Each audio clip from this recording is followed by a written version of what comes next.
안녕하세요. 황희상 약사입니다. 오늘은 제7강 신장에 대한 내용으로 강의를 진행하도록 하겠습니다. 신장은 우리 몸에서 혈액순환을 책임지고 있는 기관이라고 할 수가 있고요. 기본적으로 통합적인 여러 가지 해부학적인 관점, 한방적인 면, 그다음에 분자생물학적인 면, 양리적 면, 그리고 세포, 신경, 호르몬, 혈액, 경락에 대한 내용, 그리고 간단한 병증에 대한 내용을 간단하게 살펴보도록 하겠습니다. 신장과 관련해서 사실은 OTC에서 다룰 수 있는 범위가 넓지는 않지만 꼭 알고 있어야 될 중요한 사항들이 많죠. 신장은 만성질환이기도 하고 우리 몸에서 굉장히 중요한 역할을 하고 있습니다. 또 수술적으로도 수술은 애매하지만 그렇다고 약물 치료도 불안전한 경우가 많기 때문에 OTC에서도 또 다룰 수 있는 범위가 많은 영역이라고 생각을 합니다. 우리 몸은 기본적으로 24시간 혈액이 계속 돌아가죠. 심장은 하루 종일 운동을 하고 심장의 혈액을 받은 이 대동맥은 몸 구석구석으로 간이나 위장관, 신장, 몸 구석구석 혈액을 분배를 하고 그리고 이렇게 분배된 그 혈액은 세동맥을 거쳐서 모세혈관으로 들어가고 모세혈관에서는 조직 외액과 조직 내액 이런 체액과의 교환을 통해서 여러 가지 영양분이라든가 노폐물, 산소, 이산화탄소 교환을 하게 되고 모세혈관을 거친 이런 정맥혈관은 이 정맥혈에 수용이 되어서 다시 무심방으로 들어가는 이런 전신순환을 하게 되죠. 이 폐순환은 별도로 이제 다루는 영역이라서 빼고요. 일반적으로 혈액순환이라고 하면 이 체순환을 의미를 합니다. 체순환은 기본적으로 심장 그리고 이런 혈액 분배, 저항, 교환, 수용이라는 4단계의 혈액 그 과정을 거치면서 다시 심장으로 돌아오게 되죠. 그래서 각 단계마다 심장에서의 병증이 다르고 그다음에 대동맥, 세동맥, 그다음 모세혈관, 정맥에서의 그 병증 양상이 조금씩 다릅니다. 혈관은 기본적으로 OTC에서는 단순히 그냥 동맥, 정맥, 모세혈관 이렇게 간단하게 나누면 충분하다고 생각을 합니다. 이 모세혈관은 어느 정도로 가늘어지느냐라고 했을 때 적혈구가 하나가 겨우 통과할 정도로 가늘어집니다. 아주 가는 혈관이 되겠습니다. 그래서 생각하는 것보다 훨씬 모세혈관은 더 가늡니다. 이 가는 모세혈관은 한 층의 세표벽으로 이루어져 있기 때문에 굉장히 투과성이 높고 또 거꾸로 말하면 굉장히 연약한 조직이다라고 하겠습니다. 동맥 같은 경우는 10%의 혈액이 아주 빠른 속도로 지나가기 때문에 그 동맥 혈관이 받는 압력은 굉장히 큽니다. 그래서 두껍고 탄력이 있고 요 관 내강이 아주 좁습니다. 근데 정맥은 70%의 그 전체 그 순환되는 혈액 중에 70%가 정맥 혈액이 모이게 되는데 그만큼 많은 혈액이 이렇게 있기 때문에 이 중력을 거슬러서 올라가야 되기 때문에 중간중간에 이렇게 판막이 있어서 혈액이 잘 흘러갈 수 있도록 보조를 해주죠. 이 혈관 자체는 정맥 혈관은 얇습니다. 얇고 판막이 있고 대신 탄력은 좀 떨어집니다. 왜냐하면 70%나 되는 혈액을 수용을 해야 되기 때문에 그렇다고 하겠습니다. 이 혈액에서 중요한 부분이 이 세동맥인데요. 사실은 이 세동맥, 이 동맥에는 기본적으로 혈관 평활근이 있어서 신경계의 자극에 의해서 혈관이 좁아졌다 넓어졌다 하는데 이 세동맥에도 혈관 평활관이 있고 중요한 것은 이 모세혈관으로 들어가기 요 앞에 관략근이 있습니다. 그래서 모세혈관 전 관략근이라고 해서 이게 세동맥에 있는데 이 관략근의 조절로 이 모세혈관으로 들어가는 혈액량이 조절이 되고 전체적인 혈압을 조절함에 있어서 이 세동맥이 굉장히 중요한 역할을 한다는 점을 말씀을 드리겠습니다. 심장은 1차적으로 그렇고 신장 같은 경우는 우리 몸에서 혈액 노폐물을 배출을 하는 역할이 굉장히 중요하죠. 그러면서도 심장의 기능을 보조하는 그런 역할이라고 하겠습니다. 체액량을 조절해서 전반적인 혈압을 1차적으로 조절하는 기능을 가진다고 하겠습니다. 신장은 굉장히 혈관이 세밀하게 이렇게 펼쳐져 있는 조직인데요. 우리 몸에서 가장 혈관을 많이 함유하고 있는 곳이 바로 신장이라고 하겠습니다. 일종의 혈관 덩어리라고 할 수도 있는데요.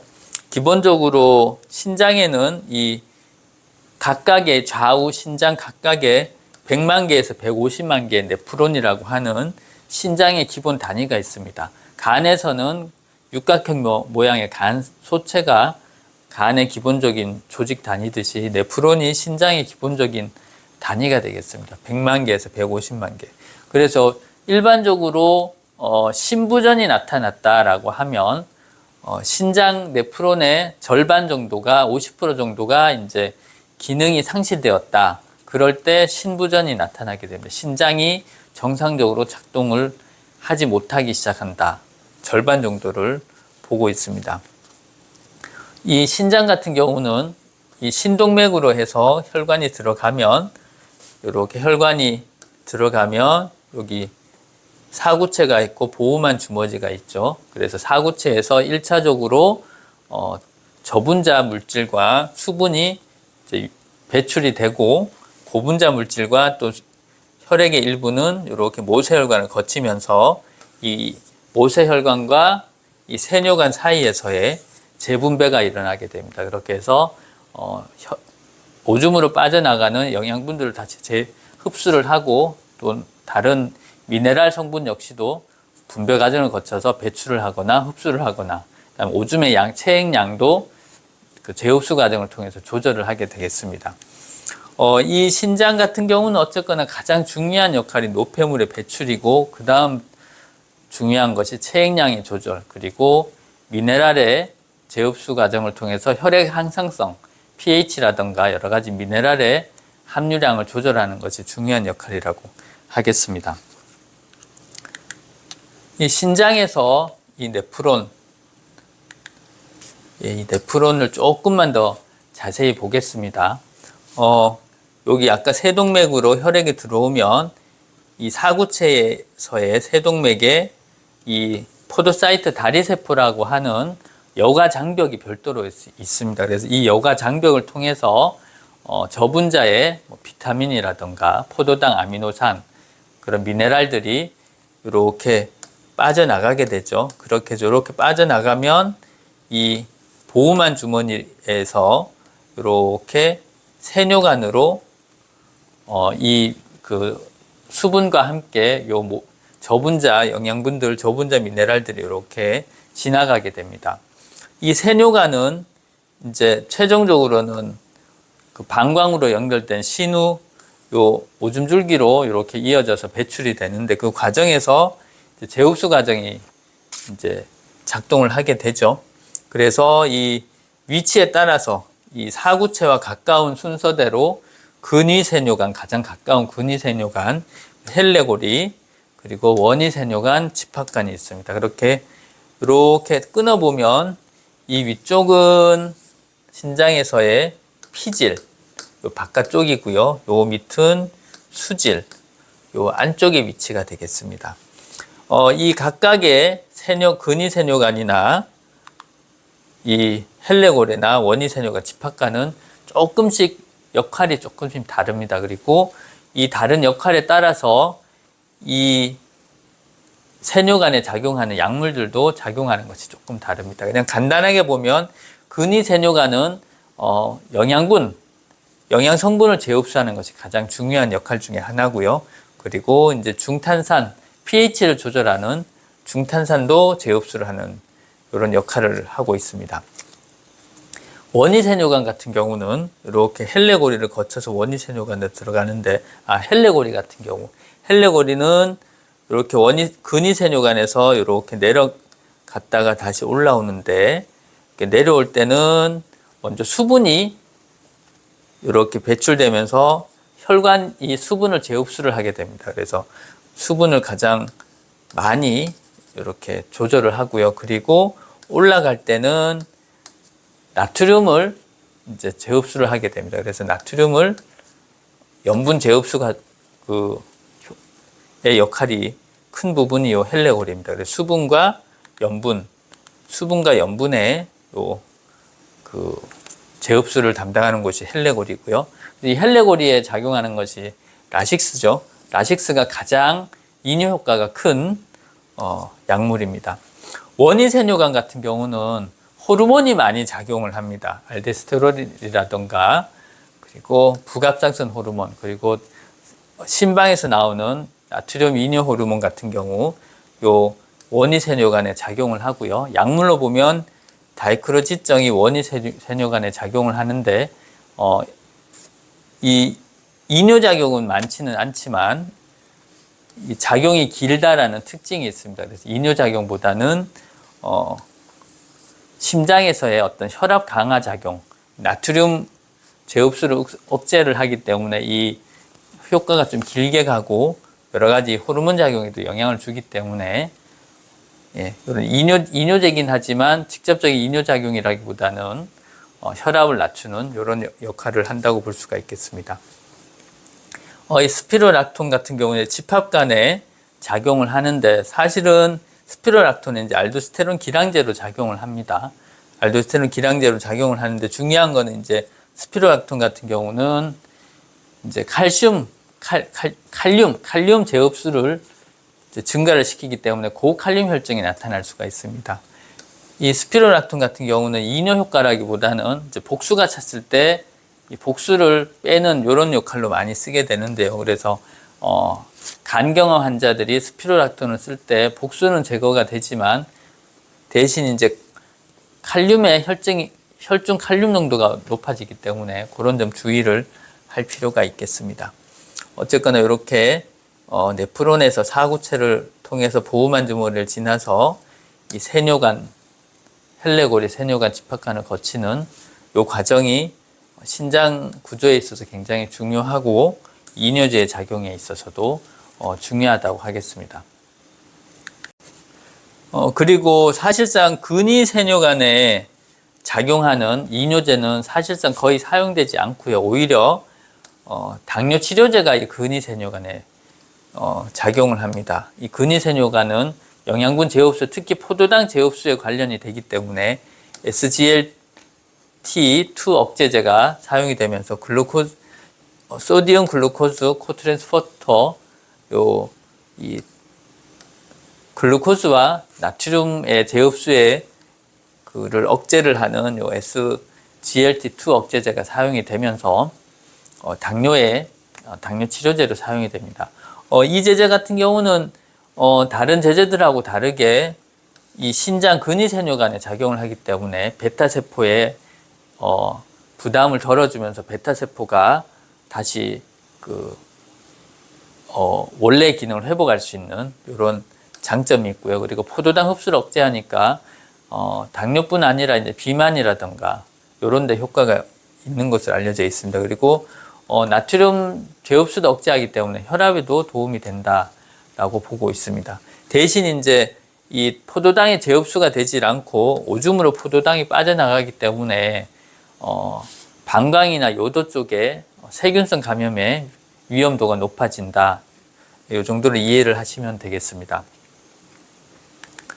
이 생식기 같은 경우는 이제 남성과 여성이 생식기에 구조적인 차이가 있기 때문에 이 구조적인 차이 때문에 오는 병증의 양상도 좀 다르다고 하겠습니다. 남성 같은 경우는 이제 하나의 요도관으로 소변도 배출이 되지만 소변과 함께 이제 생식 분비물도 이렇게 배출이 되는 특징이 있습니다. 여성 같은 경우는 이제 요도와 생식 배출되는 것이 다르죠. 요도관은 이제 소변만 배출이 되고 생식 분비물은 이제 질로 배출이 되기 때문에 요도가 상대적으로 좀 남성에 비해서는 조금 더 감염의 위험성이 높다. 특히 요도가 더 짧기 때문에 요도를 통해서 방광이나 신장염이 올 수 있는 가능성이 더 높다라고 할 수가 있겠습니다. 그리고 이 방광이 이 자궁 밑에 이렇게 눌려 있기 때문에 방광의 어떤 과민성 이런 증상이 조금 더 쉽게 나타난다라고 할 수가 있겠습니다. 오장육부에 대한 이런 한방적인 관점은 다양한 생리현상을 이해하는 데 도움을 주는 측면이 있다고 하겠습니다. 심장은 기본적으로 오행으로 따지면 화에 해당이 되고 양의 기관입니다. 생명을 주관한다라고 할 수가 있고요. 경락으로는 수, 소음, 심경에 해당이 됩니다. 주로 이제 정신활동을 주관한다라고 해서 군주지관이라고 하고, 심장과 관련된 심경락에 이상이 있으면 정신질환이 생긴다. 사리분별력이 떨어진다라고 봅니다. 전신에 혈액을 공급하고 그리고 피와 맥을 다스린다. 심주혈맥. 예.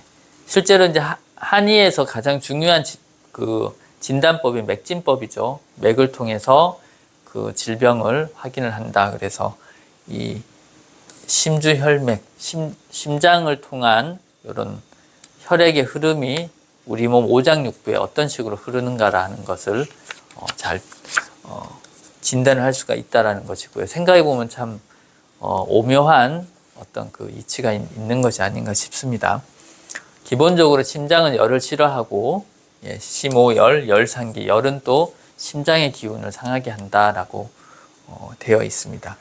수태양 소장경이죠. 소장은 이제 심장과 짝꿍이라고 할 수가 있는데요. 소장은 기본적으로 소화된 영양분을 흡수하는 수성지관이다 라고 얘기를 합니다.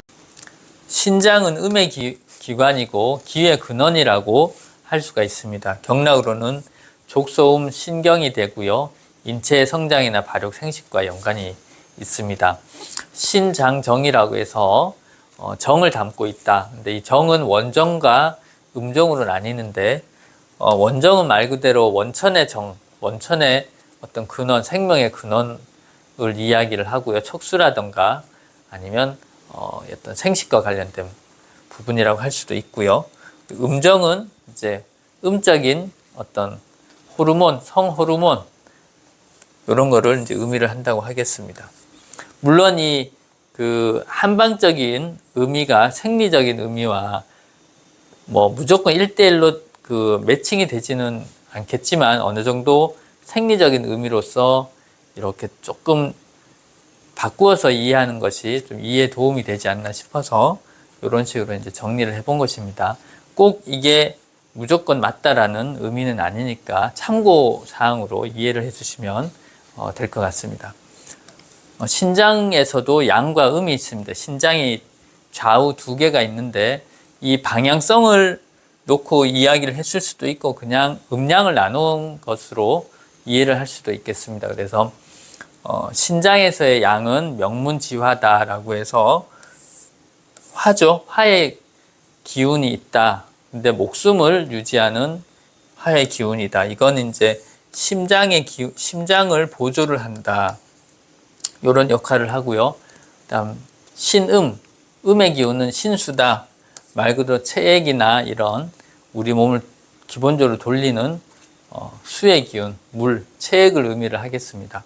그래서 신장에도 양과 음이 있다. 납기작용, 이건 이제 폐의 기운을 하단까지 끌어내려서 이 기를 온몸으로 순환시키는 이 납기작용을 하는 것이 또 신장이 아주 중요한 역할 중에 하나라고 하겠습니다. 그 다음 신주, 골수, 신장이 뼈와 체액의 흐름을 다스린다, 골수를 다스린다라는 의미가 되겠습니다. 방광 같은 경우는 이제 족태양 방광경인데 진액지부, 그래서 우리 몸의 체액량을 조절을 한다. 그런데 이렇게 보면 이 진액이라는 것과 신수가 조금 다른 의미가 될 수도 있겠는데요. 어쨌거나 이 신수라고 하는 것이 신장에서는 굉장히 중요한 의미가 있겠습니다. 이 부분은 나중에 따로 한방 강의할 때 제가 조금 더 연구를 해서 좀 풀어서 한번 말씀드릴 수 있는 기회를 만들어 보겠습니다.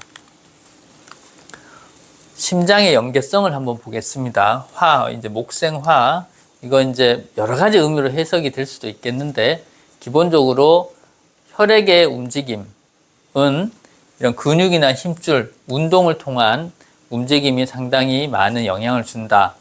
운동의 중요성 정도로 이해를 할 수도 있겠고요. 그리고 쓴맛은 심장으로 들어간다. 즉 쓴맛은 심장의 기운을 좀 보호해준다, 받쳐준다 이런 의미가 되겠습니다. 여기서 한 가지 이제 과식을 한다.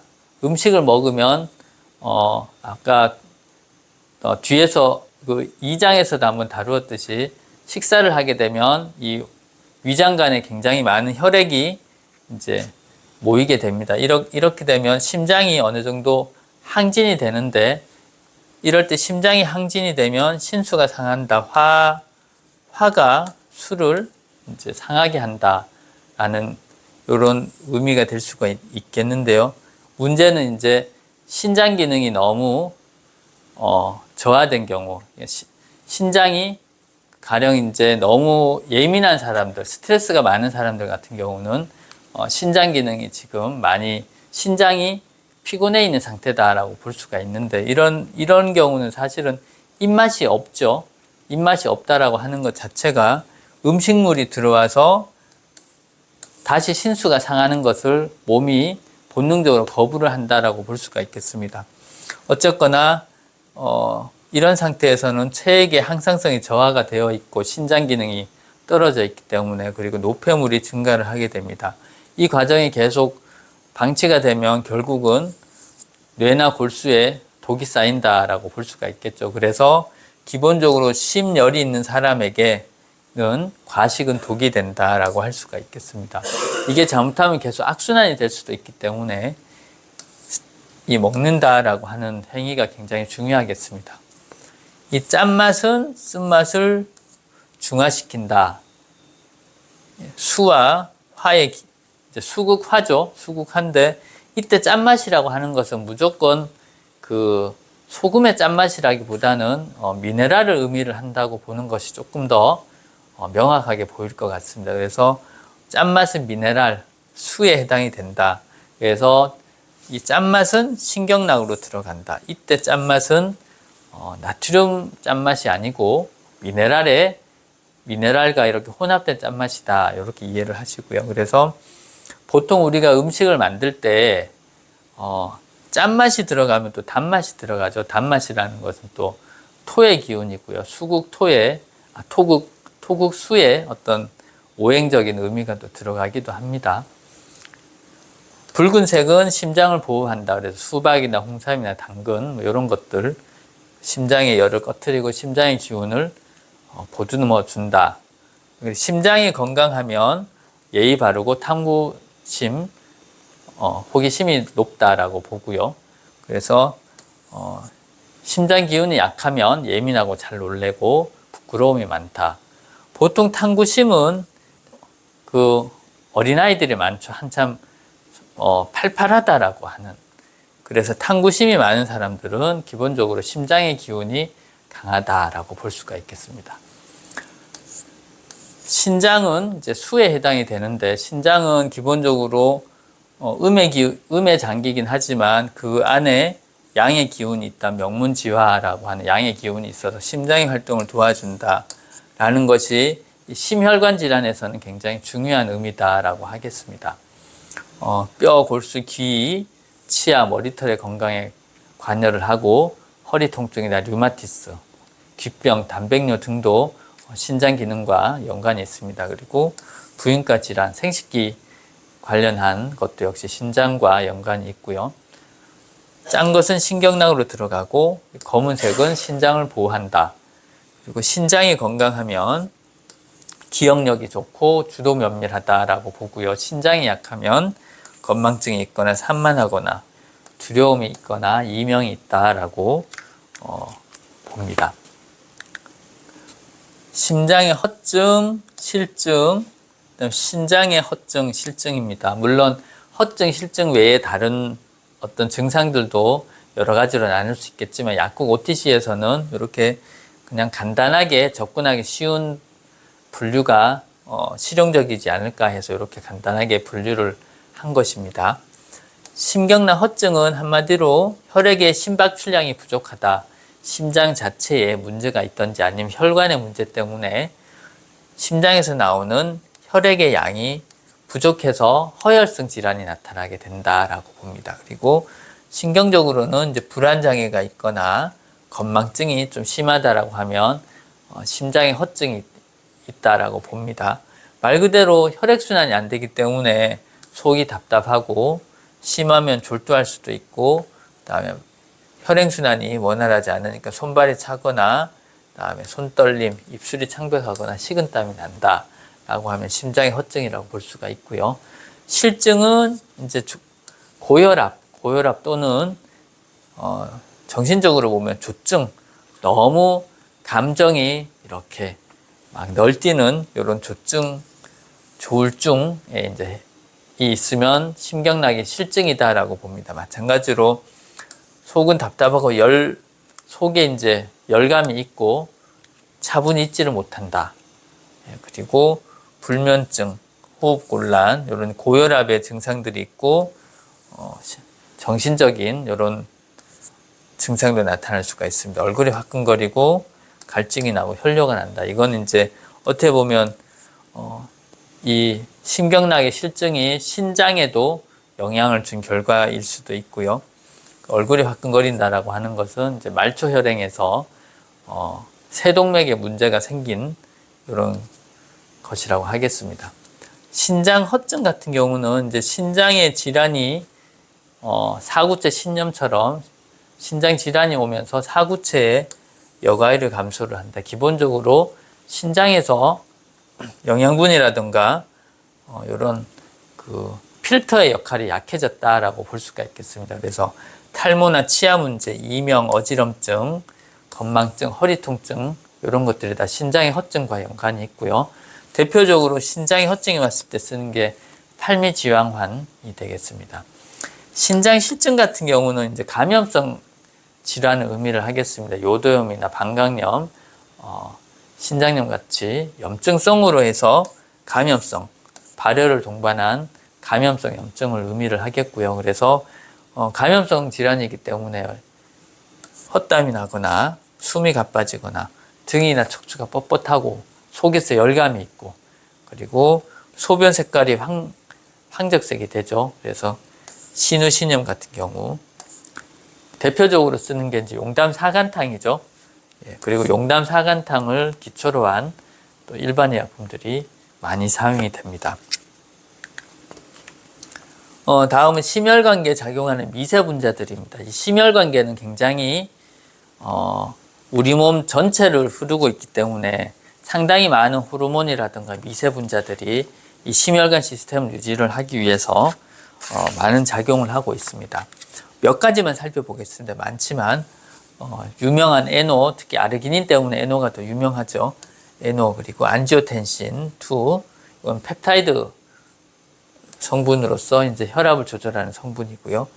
이제 섬수, 두꺼비 독성 분비물에 있는 강심제 성분들, 그리고 혈관 질환을 유발하는 것으로 알려진 호모시스테인, 그리고 마찬가지의 TMAO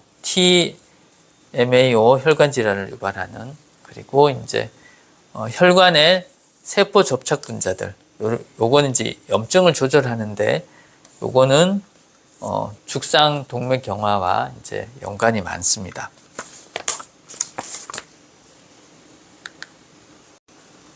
먼저 에노 니트릭 옥사이드는 강력한 혈관 확장제입니다. 혈관 확장 작용도 하고 염증도 억제를 하고 혈소판 응집 억제 작용도 합니다. 다양한 작용을 하고 또 신경 전달 물질로도 작용을 하면서, 그리고 손상된 부위에서 혈관 신생을 촉진하기도 합니다. 이 기본적으로 에노는 적혈구라던가 혈관 내피세포에서 방출이 되는데, 문제는 이렇게 혈관 질환이 발생을 하게 되면 이 에노가 정상적으로 이 방출되지 못하고 100을 기준으로 했을 때 점점점 혈관 내에서 에노가 방출되는 양이 줄어들게 됩니다. 그래서 이 50%가 50%를 기준으로 봤을 때 이 혈관 벽이 석회화되면서 그 비가역적으로 혈관이 손상되는 기준이라고 볼 수가 있겠습니다. 그래서 이때 이제 그러면 적혈구나 혈관 내피 세포에서 충분히 NO가 방출이 되지 못했을 때 또 하나 이제 NO를 공급할 수 있는 게 이제 L-아르기닌이죠. 그래서 아르기닌 같은 경우는 혈관 질환의 예방 차원에서 굉장히 중요한 역할을 할 수가 있습니다. 문제는 이제 이 혈관벽이 석회화되어 버리면 약물로서 치료하기가 상당히 어려울 수가 있고 굉장히 악화될 수 있다는 점. 그래서 항상 혈관 질환은 예방 차원에서 접근하는 것이 중요하겠다라고 할 수가 있겠습니다. 혈관이 이렇게 점점 두꺼워지죠. 그래서 결국은 이 NO의 생성량과 혈관 건강 상태가 어느 정도 이렇게 반비례 관계에 있다라는 것. NO가 굉장히 중요한 역할을 한다고 하겠습니다. 신장에서 이제 이 안지오텐신2 같은 경우는 8개의 아미노산으로 구성된 펩타이드 호르몬이 되겠습니다. 간에서 먼저 안지오텐신 5건이라는 물질이 생성이 되면 신장에서 레닌이 분비가 되면서 이게 1차 변환이 되고 그리고 폐와 신장에서 안지오텐신 이제 변환 효소가 분비가 되면 최종적으로 안지오텐신 2가 생성이 되고 이것이 혈관에 작용을 하면서 이렇게 혈관 수축을 일으키고 혈압을 상승시키는 이런 기전이 되겠습니다. 안지오텐신 2는 혈관에도 작용하지만 부신에도 작용을 하면서 알도스테론을 분비를 시키면서 또 나트륨과 수분 재흡수 과정을 이렇게 영향을 주게 됩니다. 그래서 이 레닌, 안지오텐신, 알도스테론까지 해서 레닌, 안지오텐신, 알도스테론 시스템에서 RAAS 시스템이 굉장히 우리 몸에서 혈압 조절에서 핵심적인 역할을 하고 있는 이런 사이클이 되겠습니다.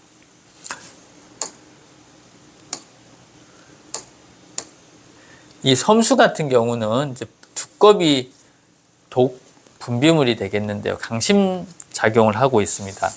이 디기탈리스처럼 이제 디기탈리스라는 식물에서 유래한 이 디곡신처럼 일종의 이런 스테로이드 모액을 가지고 있는 스테로이드성 이제 강심제라고 할 수가 있겠습니다. 식물성 스테로이드 성분들이죠.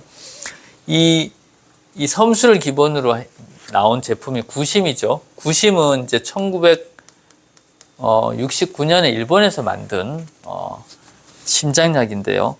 사실 일본 같은 경우는 이제 두꺼비가 많기도 하지만 이제 메이지 유신 때 한의사 제도가 없어지고 탕약도 금지가 되면서 아이러니하게도 이제 한약 제제에 대한 어떤 생약 제제 형태로 개량화된 어떤 한약 제제들이 굉장히 많이 나오게 됩니다. 제일 유명한 것이 정로환이고요. 구심도 마찬가지고 용각산 그리고 최근에 나온 양배추 추출물로 알려진 카비진 같은 경우 굉장히 유명하죠. 이런 이제 어떤 현대적으로 재해석된 한약재들이 일본에서 많이 나오는 것이 좀 아이러니하기는 합니다. 한의사가 없어졌음에도 불구하고 오히려 한약재제가 더 많이 개발이 됐다라는 점이 우리나라에도 좀 시사하는 바가 있는 것 같습니다.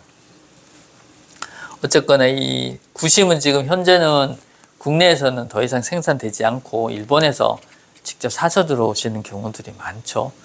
네.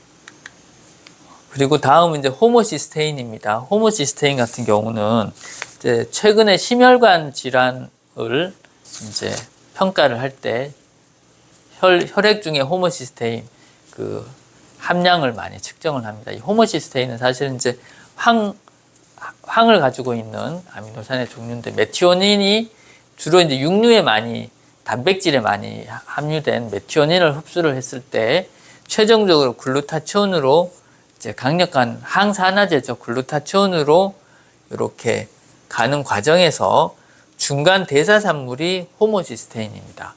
근데 문제는 이 중간 대사산물인 호모시스테인이 굉장히 강력한 산화제로서 세포 손상을 유발을 한다는 것이 문제가 되겠습니다. 여기서 이 메티오닌이 호모시스테인으로 변환할 때 이제 비타민 B12가 사용이 되고 그리고 호모시스테인이 글루타치온으로 갈 때 비타민 B6, 피리독신이 사용이 되죠. 그래서 이 육류를 많이 섭취를 한다고 하면 이 메티오닌의 어떤 대사를 위해서는 비타민 12, 비타민 B6가 반드시 필요하고, 그리고 엽산도 마찬가지 필요합니다. 그리고 연구에 따르면은 이 오메가3를 동시에 먹어주면 훨씬 더 호모시스테인이 글루타치온으로 대사되는 그 율이 높아진다라고 되어 있습니다. 그래서 만약에 식습관이 육류를 많이 먹는다, 그리고 고혈압이 있고 비만이 있고 또 당뇨가 있는데도 불구하고 육류 섭취를 많이 한다라고 하면 반드시 엽산, 비타민 B9, 비타민 B6, B12 그리고 오메가3 복용을 이제 권할 필요가 있겠다라고 말씀을 드리고 싶습니다. 물론 이제 고기를 안 먹으면 이런 문제도 좀 줄어들 수도 있겠지만 식습관 따라서 그럴 수는 없겠죠. 그래서 이런 식의 어떤 영양요법이 이 호모시스테인과는 굉장히 중요한 상관관계가 있다라고 하겠습니다. 그리고 한 가지 글루타치온에 대해서 좀 더 말씀을 드리면, 글루타치온은 사실은 우리 몸에서 합성해내는 세 가지 아미노산으로 구성되어 있는 이제 합성이 되는 펩타이드입니다. 그래서 사실은 일부러 먹을 필요는 없습니다. 너무 마케팅적으로 글루타치온이 많이 얘기는 되는데, 다만 체질적으로 대사 능력이 떨어져 있는 경우, 병증을 오랫동안 병원 생활을 해서 대사 능력이 떨어져 있는 경우는 글루타치온을 복용하는 것이 필요하겠죠. 그리고 기본적으로 육류 섭취를 많이 안 하시는 분들은 우리 몸에서 항산화 역할을 하는 글루타치온을 필히 드실 필요가 있겠습니다. 그래서 글루타치온을 약국에서 권할 때는 식습관 따라서, 그리고 체질에 따라서 육류를 많이 안 드시는 분, 그리고 대사 능력이 많이 떨어져 계신 분은 글루타치온을 꼭 복용하는 것이 또 좋다고 하겠습니다. 그 다음에 이제 비교적 최근에 많이 얘기가 되고 있는 트리메틸아민 N 옥사이드 TMAO인데요. 이거 같은 경우는 이제 최근에 그 장내 미생물 유산균 연구가 많이 되면서 이 TMAO는 사실은 장에서 대사되는 물질입니다. 주로 이제 갑각류나 새우 같은 경우, 치즈나 이제 붉은 육류에 많이 함유된 콜린, L-카르니틴이 함유된 이런 육류들, 이런 음식물들을 많이 복용을 하게 되면 장내 미생물에 의해서 이 물질들이 TMA라는 물질로 대사가 되고, 그리고 이 TMA라는 물질이 다시 간에서 TMAO라는 산화물로 이제 산화가 됩니다. 그러면 이 TMAO의 역할은 뭐냐? 이건 일종의 피드백 시스템입니다. 육류를 많이 먹고 지방질을 많이 먹었을 때 TMAO가 억제성 피드백을 해서 장내에서 콜레스테롤 흡수를 이제 억제를 하는 역할을 하게 됩니다. 그래서 이런 피드백 역할을 하기 때문에 대부분 소변으로 배출되고 24시간이면 모두 배출이 됩니다. 그래서 정상적인 사이클에서는 문제가 될 것이 없는데, 문제는 너무 과량으로 이런 육류나 이제 갑각류를 섭취를 했을 때 TMAO의 혈중 농도가 너무 올라간 경우, 그리고 소변으로 배출된다고 했기 때문에 신장에도 부담을 주게 되고, 마찬가지 혈액을 통해서 이제 배출이 되기 때문에 결국은 혈관 내피에 손상을 주게 됩니다. 그래서 혈전이라든가 죽상 동맥경화증의 위험도를 증가를 시키게 됩니다. 한 가지 재밌는 것은 이제 TMAO를 억제를 하는 성분들이 대부분 이제 천연물 성분들인데요. 요리를 보면 몇 가지 이제 정확하게 알 수가 있습니다. 그 새우 요리, 마늘, 그 감바스 요리라는 거 있죠. 감바스. 새우에다가 올리브 오일을 많이 넣고 마늘을 넣는 것. 그래서 이 갑각류 새우에 어떤 들어있는 이런 콜린이라든가 카르니틴 성분으로 인해서 생기는 TMAO 성분을 이 올리브 오일이나 마늘이 그 생성을 억제를 하는 역할을 합니다. 그리고 우리가 흔히 이제 육회를 먹을 때 마늘을 많이 넣어서 이렇게 요리를 하죠. 마찬가지입니다. 이 마늘이 TMAO를 생성을 억제를 합니다. 그래서 이런 식의 음식 궁합은 사실은 영양학적으로도 좋겠지만 이런 생리학적으로도 굉장히 훌륭한 조합이라고 하겠습니다. 그리고 레드 와인 같은 경우 붉은 고기를 먹을 때 레드 와인을 먹는다. 뭐 이런 식의 음식 궁합 다 생리학적으로도 의미가 있다고 하겠습니다. 다음은 이제 V캠, I캠인데요. 이거는 말 그대로 이제 혈관 세포 접착 분자가 되겠습니다. 바스큘라 셀 어덴션 프로테인, 예, 이런 의미가 되겠는데요. 그래서 이 접착 분자라고 하는 것의 의미는 말 그대로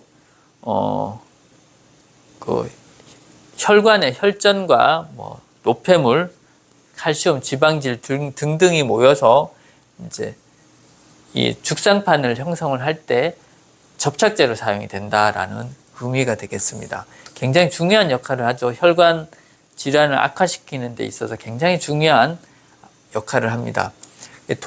동맥 내벽의 플라크 형성과 깊은 연관성이 있죠. 문제는 이 접착 분자의 발현을 어떻게 억제를 시킬 것인가 하는 것인데요. 이 접착 분자들이 과발현이 되었을 때 이런 가벼운 염증임에도 불구하고 이 플라크 형성이 빨리 될 수도 있다라는 것. 거꾸로 이 접착 분자의 발현을 억제를 하면 염증이 생겼음에도 불구하고서 플라크 형성이 죽상판 형성을 좀 억제를 할 수 있다라고 하는 것입니다. 이 접착 분자를 억제를 하는 것이 이제 대표적인 게 알려져 있는 것은 이제 낙상균에 들어있는 뷰릭 액시드, 단세 지방산의 하나죠. 이것이 여러 가지 이 낙상 같은 경우는 기본적으로 항염 작용을 하죠. 그 장 점막에서 굉장히 훌륭한 항염 항균 작용을 함과 동시에 이렇게 혈관 질환에도 도움을 준다라고 할 수가 있겠습니다. 그리고 환기라든가 삼칠근 같은 경우도 마찬가지입니다. 혈관 질환에 혈관을 깨끗하게 해준다라는 의미를 이제 가질 수가 있겠습니다. 그리고 마찬가지 지중해식 식단 모두 다 이 접착 분자의 발현을 억제를 하는 것으로 알려져 있고, 그리고 울금이나 마, 영지버섯 이런 친숙한 이런 많이 쓰는 한약재들이 대부분 이 접착 분자의 그 발현을 억제를 하는 것으로 알려져 있습니다.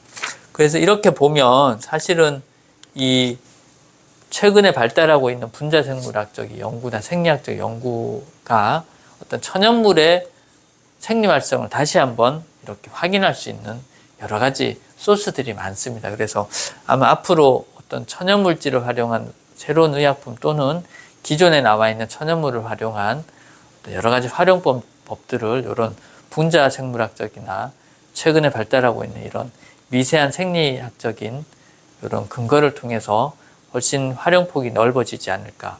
그 말은 다시 말하면 이제 OTC에서도 다양한 활용할 수 있는 범위들이 늘어날 수 있지 않나라는 생각을 하게 됩니다. 심혈관 신장의 양리적인 측면에 대해서 간단하게 그냥 정리를 해보았습니다. 심혈관 질환은 기본적으로 음식과 스트레스가 주 원인이라고 할 수가 있겠고요. 신장 질환도 마찬가지입니다. 스트레스나 음식이 주 원인이 될 수가 있고, 특히 신장 같은 경우 이제 병원성 감염도 중요한 문제가 될 수가 있겠습니다. 그 외에도 다른 여러 가지 질환과 마찬가지로 운동 부족이나 자가 면역, 약물 부작용, 그리고 선천적인 문제들, 종양의 문제들 여러 가지 다 이제 생성이 될 수가 있겠습니다.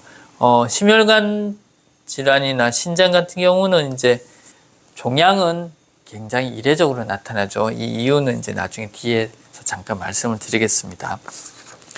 심혈관 질환은 단순하게 보면 이제 조직 세포에 혈액이 정상적으로 공급되지 않는 질환이라고 할 수가 있겠습니다. 그것이 심장의 박출의 문제든 아니면 혈관이 막히면서 생기는 문제이건 간에 어쨌거나 세포 조직이 필요로 하는 혈액이 공급되지 않을 때 그로 인해서 발생하는 여러 가지 질환이 생기죠. 그래서 그게 바로 심혈관 질환이라고 하겠습니다. 혈관의 기능이 저하된다거나 심장 자체의 기능이 이상이 생기고 그래서 혈액이 저류가 생긴다. 혈액이 제대로 공급되지 못한다. 이렇게 되면 이제 어지럽거나 소화불량이 오거나 이명이 오거나 수족냉증 그리고 심하면 뇌 쪽에 혈관이 이제 막히거나 터질 수도 있고 졸도를 하거나 심장 쪽에 괴사가 일어나서 심장마비가 일어나거나 여러 가지 아주 심각한 문제가 발생할 수가 있겠죠. 어쨌거나 기본적으로 심장질환은 허혈성 질환이라고 볼 수가 있겠습니다. 물론 고혈압으로 인해서 혈관이 터지는 질환도 있겠지만 결국 혈관이 터진다라고 하는 건 역시도 터짐으로 인해서 그 조직 주변이 굳으면서 더 이상 정상적인 혈액이 공급이 되지 않는 것이죠. 그래서 죽상동맥경화라든가 동맥경화증 그리고 혈관이 폐쇄되거나 출혈이 됐다. 그리고 부정맥, 고혈압, 저혈압도 마찬가지입니다. 정맥류, 동맥류 그리고 말초 혈행 개선까지 이런 다양한 증상들이 심혈관 질환에서 이제 나타나는 현상들이 되겠는데요. 사실은 그 전문의약품 ETC 영역에서도 이 심혈관 질환과 관련된 약물이 많은 것 같지만 사실은 그렇게 종류가 많지는 않습니다. 그 약물들은 이제 교차해서 사용을 하고 이뇨제라든가 혈압 강화제 이런 것들을 교차해서 사용을 하는 것이고 실제로는 그렇게 종류가 많지는 않다고 할 수가 있겠습니다. OTC 영역에서도 사실은 마찬가지라고 할 수가 있습니다. 대표적인 게 아스피린이죠. 그 다음에 혈관 확장 작용을 하는 아르기닌이라든가 혈액과 관련된 부분들, 오메가3나 은행엽들. 한 가지 특이한 것은 이제 이 한약제제들, 구심이라든가 통심락이라든가 심경락처럼 또 우황청심환도 마찬가지고 오히려 한약제제들이 그 심혈관 질환에서 사용할 수 있는 스펙트럼이 오히려 더 넓다고 하겠습니다. 이 부분은 나중에 어떻게 활용할지 또 같이 공부를 해보도록 하겠습니다. 통심락 같은 경우는 지금 생산이 되지 않고 있죠. 굉장히 좋은 약이었는데 좀 안타까운 측면이 있습니다. 신장 질환 같은 경우는 신장은 기본적으로 혈액의 필터 기능을 하죠. 필터 기능을 하면서 노폐물은 배출하고 영양 성분은 몸에서 계속 활용할 수 있도록 배출되지 못하도록 이렇게 조절하는. 문제는 신장이 필터 기능을 하지 못하면서 혈액에 노폐물이 쌓이고 혈액 항상성이 무너지는 이런 것이 바로 신장 질환이라고 하겠습니다. 물론 생식기 질환은 약간 다르겠지만 신장은 혈관 자체가 굉장히 세밀하기 때문에 혈액량이 감소하거나 또는 혈전이 발생했을 때 굉장히 쉽게 손상을 받습니다. 그래서 신장에 유입된 혈액량이 저하되는 것, 허혈성 손상을 받을 수도 있고요. 거꾸로 세균 감염으로 인해서 세균성으로 해서 이렇게 손상이 올 수도 있습니다. 이렇게 되면 이제 신혈관 손상이 오게 되면 또 고혈압으로 또 이행이 되는 경우가 많습니다. 신장 자체가 혈압을 조절하는 기전을 많이 가지고 있기 때문에 그리고 혈액 조성이 악화되면서 혈관 질환도 많이 유발이 될 수 있고요. 그리고 당뇨 역시도 신장 질환과 밀접한 연관성이 있습니다.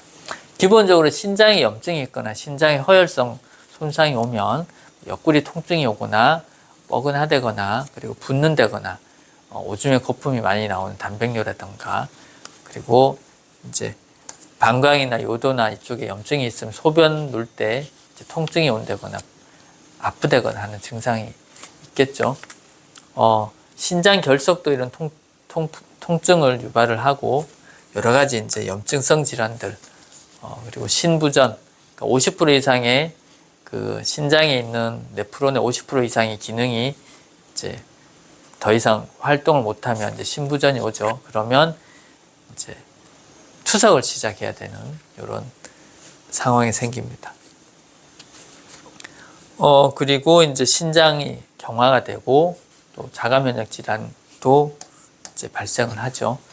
신장 관련한 병증은 조금 스펙트럼이 넓다고 할 수가 있고, 가장 문제는 혈관이 많이 발달되어 있기 때문에 혈관을 공격하는 그런 자가 면역 질환이 좀 많은 문제가 될 수도 있는 이런 질환이 되겠습니다. OTC에서도 신장 관련해서 여러 가지 항균 작용, 항염 작용을 하는 이런 다양한 OTC들을 사용을 할 수가 있습니다. 다만 이제 신장에는 결석으로 인한 염증도 있고 그 병원성 세균으로 인한 염증도 있을 수 있기 때문에 결석으로 인한 통증 이런 것들도 있을 수 있기 때문에 특히 이제 미네랄이라든가 이런 비타민 사용할 때는 조금 구분을 해야 될 필요가 있겠습니다. 다음은 이제 신장의 여러 가지 순환적 이해에 대해서 간단하게 살펴보겠습니다. 세포순환, 신경, 호르몬, 혈액, 경락에 대해서 살펴보겠습니다. 림프와 면역은 심장과 신장에서 큰 어떤 그 부분을 차지하지 않기 때문에 생략을 했습니다. 간단하게 보면 심장과 신장은 세포순환이 매우 느리다. 이것이 심장과 신장의 암이 많이 발생하지 않는 이유 중에 하나입니다. 그리고 심장과 신장은 교감신경에 예민하다. 그리고 심장과 신장은 매우 복잡한 호르몬 시스템으로 조절이 된다라는 점. 그리고 혈류는 매우 역동적이고 혈관은 역동적인 혈류에 잘 대응을 해야 된다라는 점. 그리고 경락에서 특히 신장 방광경락은 머리에서 발끝까지 전신을 흐른다라는 점입니다. 이 부분에 대해서 간단하게 말씀을 드리겠습니다. 심장은 거의 세포 분열을 하지 않습니다. 그래서 초창기 심장의 어떤 연구에서 숙제는 심근세포는 거의 분열하지 않는데 그럼에도 불구하고 심장은 비대해지고 심장은 성장하는데 그럼 이 새로운 심근세포는 어디서 오는가라고 이게 굉장히 의문점이었었는데 최근 연구에서는 심장에도 줄기세포가 있더라라는 것이 확인이 됐습니다. 심장에도 줄기세포가 있어서 처음 출생하고 나서도 성장기에 계속 심근세포가 새로 생성이 된다는 것이 확인이 되었고 그리고 이 심근세포는 매년 1%씩 계속 새로 교체가 됩니다. 그리고 교체 비율은 매년 0.45% 교체가 되고 평생 동안 심장에서 교체되는 세포는 최대 약 50% 정도. 거꾸로 말하면 우리가 지금 죽을 때 가지고 있는 심장은 그 중에 50%의 심장의 심근세포는 태어날 때 가지고 있던 세포를 그대로 가지고 있다. 그만큼 심장은 다른 기관에 비해서 세포 순환이 느리다. 조직의 순환이 느리고 태어날 때 가지고 있는 그 조직을 죽을 때까지 50% 이상 가지고 있다라는 점입니다. 그래서 심장암이 매우 드물다. 암이라는 것 자체가 세포 분열이 활발한 조직에서 많이 생기죠. 심장은 세포 분열이 거의 일어나지 않는다라고 볼 수 있을 만큼 느리기 때문에 심장암은 매우 드뭅니다. 대신 심근세포가 손상이 되면 비가역적 손상이 되면 치료가 어렵습니다. 그래서 심장에 괴사가 왔을 때 그것이 어떤 치료가 완치가 되지 않는 이유가 심근 근육세포는 거의 원래대로 회복이 되지 않기 때문에 그렇습니다. 최근에는 이제 트로포닌이라는 그 심근 손상의 지표 물질이 있어서 이 물질을 통해서 이 환자의 심근 손상이 어느 정도 됐느냐, 특히 심장 쪽 질환이 있는 사람들에게는 심장의 심근의 상태가 굉장히 중요하기 때문에 이런 또 지표로서 활용하는 물질이 있습니다. 어쨌거나 성장기 때는 활발한 운동을 통해서 심장을 건강하게 하는 것이 중요하겠지만 성인에게 있어서는 이 심근세포의 손상 억제가 굉장히 중요하겠습니다. 신장 같은 경우는 심장과 비슷하게 아주 증식이 아주 느립니다. 참고로 이제 아주 증식이 빠른 위장관과 비교를 해보면 위장관에는 줄기세포도 있고 정구세포, 즉 새로운 그 원래 있던 세포가 탈락했을 때 바로 그 세포를 대체할 수 있는 정구세포들이 아주 활발하게 활동을 하고 있고 지속적으로 세포가 교체되고 수명이 일주일 이내로 굉장히 짧습니다. 위장관에서는. 근데 신장 같은 경우는 줄기세포가 없습니다. 줄기세포가 없고 수명 자체도 일단 신장의 상피세포 같은 경우는 굉장히 수명이 길습니다. 그럼에도 불구하고 이 신장의 일부분이 손상이 되면 일시적으로 세포가 새롭게 급증을 합니다. 이때 급증은 사실은 새로운 세포가 생겨나는 게 아니라 이제 분열을 하는 거죠. 세포 분열을 하게 됩니다. 근데 이 이마저 세포 분열도 신장 쪽 근위세뇨관에서는 세포 분열이 정지되어 있습니다. 그래서 그 근위세뇨관에 손상이 되면 비가역적으로 손상이 됩니다. 그래서 단백뇨 같은 경우 아까 근위세뇨관이 영양분을 재흡수를 하는 역할을 하는데 이 단백뇨가 나왔다라고 하는 것은 어떻게 보면 근위세뇨관에 어떤 문제가 생겼다. 즉, 이 신장의 기능이 점점점 악화되고 있구나. 회복되기 어려운 상태 또는 그 네프론 100만 개의 네프론 중에 일부가 파괴되었구나라고 볼 수가 있습니다. 그래서 단백뇨가 있을 때는 빨리 증상을 정상화시키는 것이 중요하겠습니다. 단백뇨를 방치를 한다는 의미는 신장을 계속 신장 기능을 계속 악화시키게 방치한다는 것과 마찬가지이기 때문에 그런 의미가 있겠고요. 결국은 이 신장 질환은 그 조직 회복이 안 되기 때문에 나빠진 상태에서 유지만 하는 것이 이제 제일 목표가 되겠습니다. 그래서 그것이 점점점 나빠지기 때문에 결국은 50% 이상의 네프론이 파괴가 되면서 신부전이 발생을 하고 투석을 거치게 되고 결국은 신장 이식 수술을 하게 되는 이유가 되겠습니다. 그래서 신장 관련해서는 사실은 인공신장도 사실은 없죠. 너무 신장의 기능이 세밀하기 때문에. 그래서 세포 재생 기술이 이제 유일한 대안으로 연구가 되고 있습니다. 인공신장을 대체할 수 있는, 그러니까 신장 이식 수술을 대체할 수 있는 신장 세포 재생 기술. 네, 어쨌거나 그리고 한 가지 이제 신장 기능은 태어날 때 선천적인 네프론 수가 정해지는 것으로 알려져 있습니다. 그래서 그만큼 선천적인 능력이 중요하다. 신장 같은 경우는 선천적인 면이 굉장히 중요하다고 하겠습니다.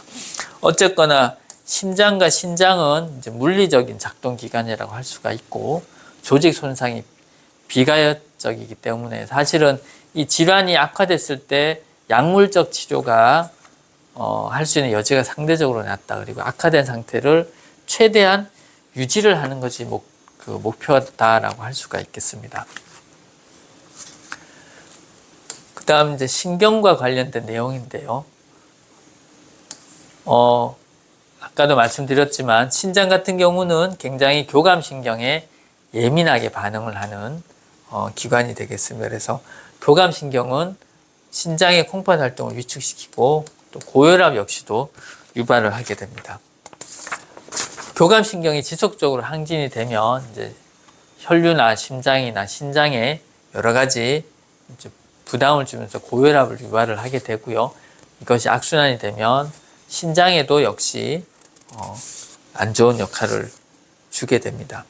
여기서 한 가지 이제 특징적인 것은 일반적으로 교감신경은 이제 아드레날린 알파나 베타 수용체로서 이게 활성화되는데 이 도파민 수용체가 있습니다. 이 도파민 수용체 역시도 이제 교감신경 수용체인데 이 도파민 수용체는 이 아드레날린 수용체와 정반대 역할을 하죠. 그래서 혈관을 이완을 시킨다거나 여러 가지 이제 신장 보호 효과도 있습니다. 이 도파민 같은 경우는 일반적으로는 이제 행복 호르몬이라고 하죠. 그래서 사랑할 때라든가 음식을 먹을 때, 또 운동을 할 때, 그리고 뭔가 새로운 도전을 할 때 도파민이 팍팍 돈다고 하죠. 이렇게 도파민이 팍팍 돌 때는 교감신경이지만 이런 아드레날린과 달리 우리 몸에 아주 긍정적인 심장과 신장에 긍정적인 효과를 준다라는 것. 그래서 사실은 이게 약물이 아니기 때문에 병원에서도 그렇고 약국에서도 그렇고 혈압약이나 신장 관련된 약을 드시는 분들한테 사실은 제일 좋은 약은 도파민이 아닌가라는 또 생각을 해봅니다. 어쨌거나 이런 부분들이 있고요. 마찬가지 요건 이제 RAA 시스템, 레닌, 안지오텐신, 알도스테론 시스템 역시 이 교감신경이 이 시스템에도 작용을 하게 됩니다. 그래서 혈압을 높이는 그런 기전을 나타내고요. 스트레스로 인해서 교감신경이 활성화되면 아드레날린 분비로 해서 다양한 신장 질환이 유발이 됩니다. 앞에서 했던 내용과 똑같은 얘기인데요. 어쨌거나 이 RAA 시스템이 활성화되면서 혈압이 올라갈 수밖에 없죠. 나트륨과 수분 제흡수가 증가를 하고 심혈관뿐 아니라 이제 신장 내 혈관도 수축을 하게 됩니다. 신장에도 영향을 주고, 그리고 교감신경은 또 이렇게 심장에 바로 작용을 해서 심박수도 올리고 심장의 수축력도 상승을 시키게 됩니다. 그래서 이렇게 지속적으로 교감신경이 항진이 되어 있으면 다양한 심장질환, 심기항진이라든가 심장비대증, 심장질환, 고혈압, 당뇨, 대사질환 등 다양한 이제 질환이 유발을 하게 됩니다.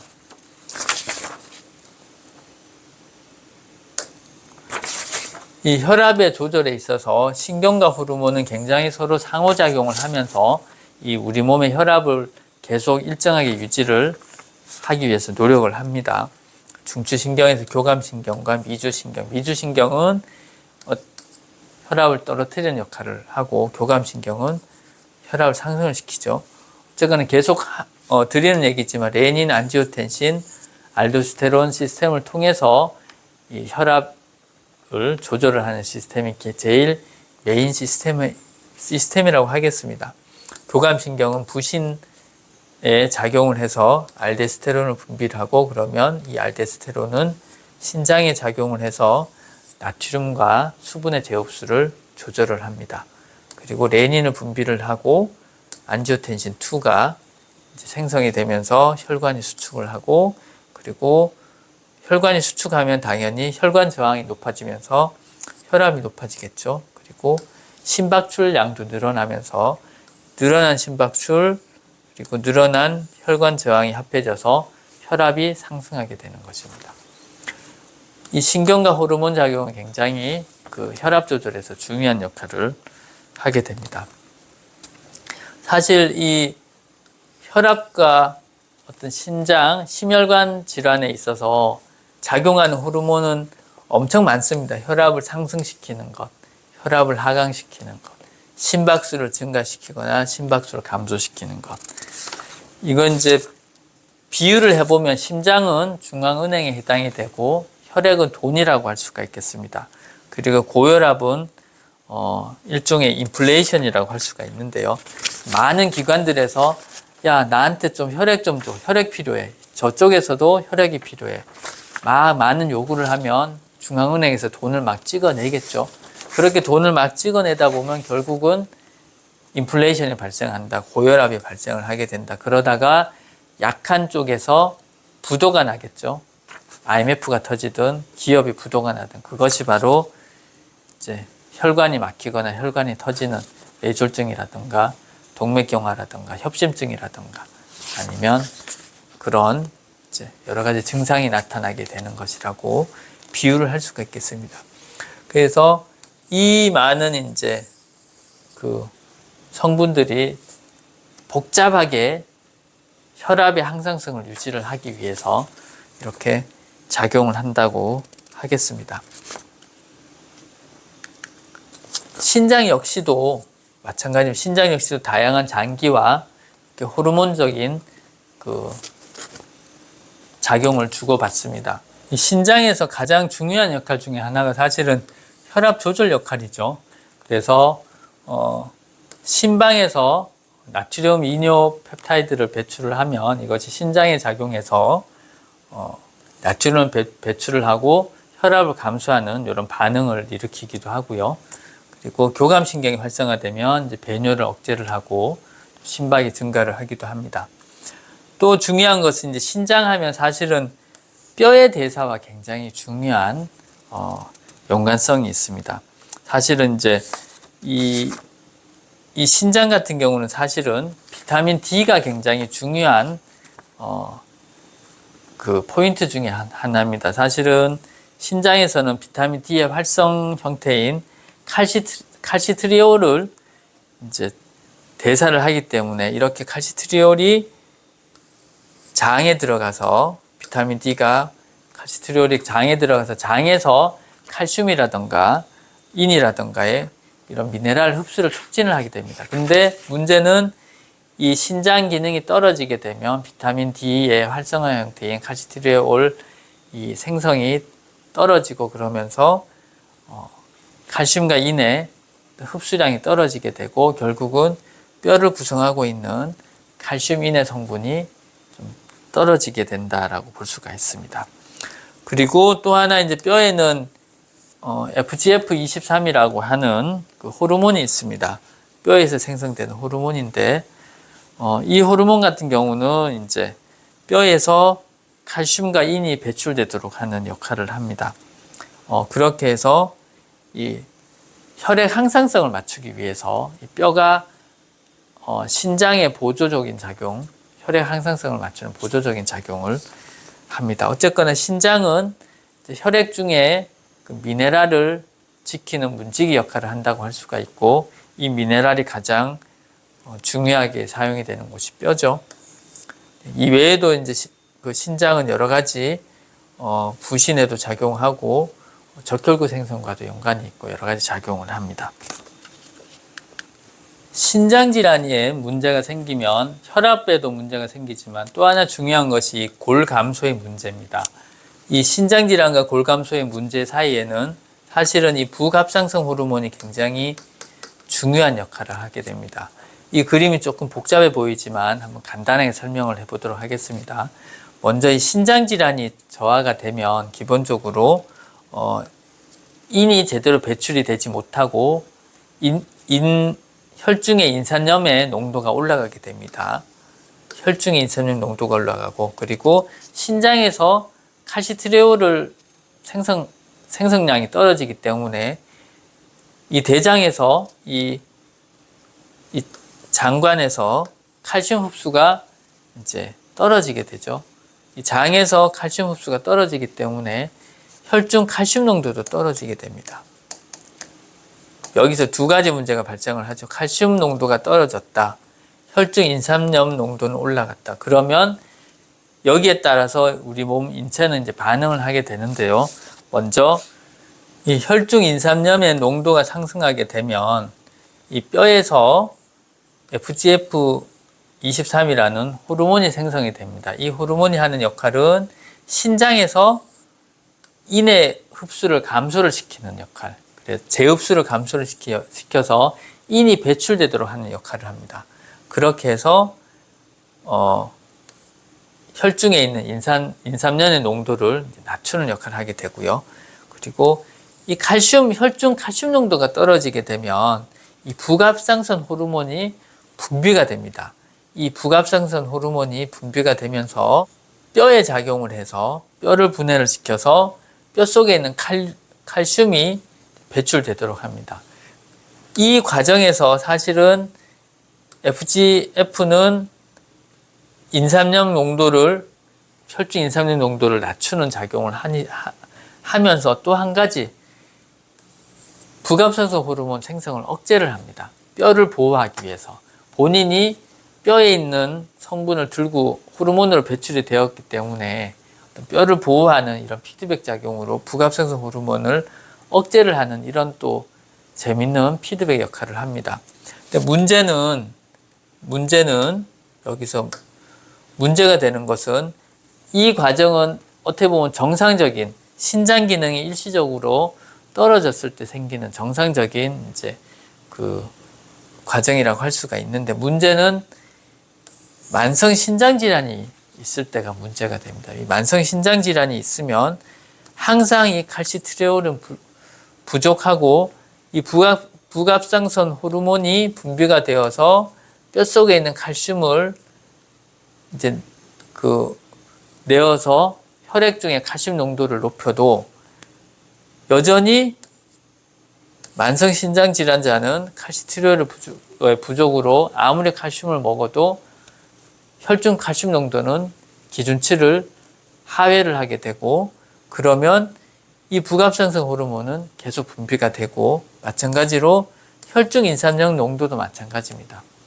만성 질환자이기 때문에 계속 음식 속에 있는 인산이 계속 혈중에 신장에서 배출되지 못하고 계속 혈중에 남아있기 때문에 이 FGF도 계속 분비가 되게 되는 이런 악순환이 생기게 됩니다. 이것이 이제 신장 질환이 왜 골감소로 이어지느냐라고 했을 때 부갑상선 호르몬이 계속 분비가 되면서 뼈를 계속 분해를 하기 때문에 그렇다고 하겠습니다. 그래서 이 만성 질환자는 사실은 이 사이클이 계속 빨라지면서 그 뼈가 급속도로 이제 약해지게 됩니다. 그래서 이 만성 질환자는 사실은 나트륨과 인산염의 섭취를 극도로 제한을 해야 되고, 또 마찬가지 칼시트리올은 섭취를 좀 해야 되는 필요가 있겠습니다. 비타민 D를 먹더라도 결국은 신장에서 이 비타민 D를 칼시트리올로 전환을 시키지 못하기 때문에 활성의 형태인 칼시트리올을 복용을 해야 된다는 점을 꼭 기억하시면 좋겠습니다. 그래서 비타민 D도 먹는 용도에 따라서 만약에 정상적인 사람이 비타민 D를 먹는 것은 아무 상관이 없고 좋지만, 만약 신장 질환자 같은 경우는 비타민 D를 먹는 것이 아무 의미가 없다.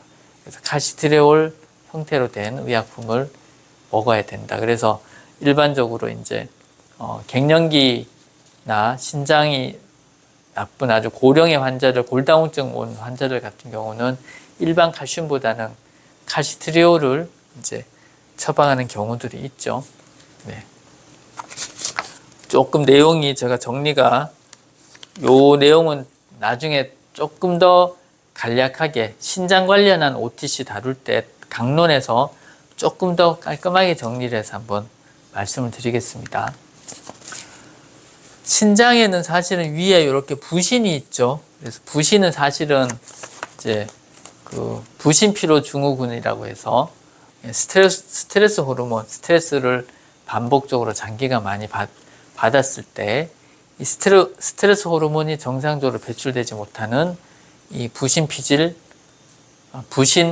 증후군, 이게 굉장히 이제 중요한 내용 중에 하나였는데요. 약국에서는 어쨌거나 부신은 수질과 피질이 있고, 이 수질에는 이 아드레날린, 이런 카테콜아민이 분비가 된다. 그렇게 해서 어떤 우리 몸이 필요로 하는 이런 반응을 일으킬 수 있는 이런 호르몬을 분비를 한다라고 할 수가 있고, 피질 같은 경우는 이제 크게 세 가지로 분비가 됩니다. 성호르몬이 분비가 되고, 알도스테론 호르몬, 그러니까 미네랄 무기질 코르티코이드죠. 이게 분비가 되기도 하고, 그리고 가장 중요한 코르티솔, 당제 코르티코이드, 코르티솔이 이제 분비가 됩니다. 이게 이제 의약품과 유사한 이 코르티솔과 유사한 형태의 의약품들이 이제 덱사메타손, 베타메타손, 인체 항상성 조절에 가장 중요한 역할을 하는, 염증을 억제를 하고 여러 가지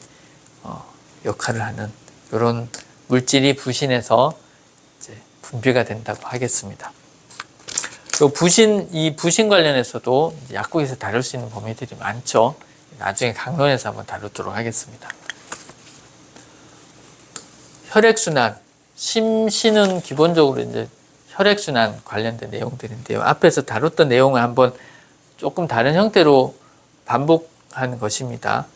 심장에서 이렇게 혈액을 보내면 동맥에서는 10%의 혈액이지만 아주 강한 속도로, 강한 압력으로 혈관에 강한 압력을 주게 되죠. 그래서 이런 동맥혈관은 혈관벽 상처를 잘 입기 때문에 이렇게 혈관에 이렇게 혈전이 생기고 죽상 어떤 플라그가 잘 생기게 됩니다. 그래서 이 동맥혈관은 사실은 이제 혈관이 좁아진다거나 이런 문제가 많이 발생을 하고요. 그리고 이 세동맥에서는 아까도 말씀드렸지만 모세혈관 전 괄약근이 있어서 이 괄약근에서 전체적인 이 동맥혈관이 모세혈관으로 들어가기 전에 저항을 발생을 시키고 이 저항이 어떤 혈압에 있어서 굉장히 중요한 역할을 한다라는 것.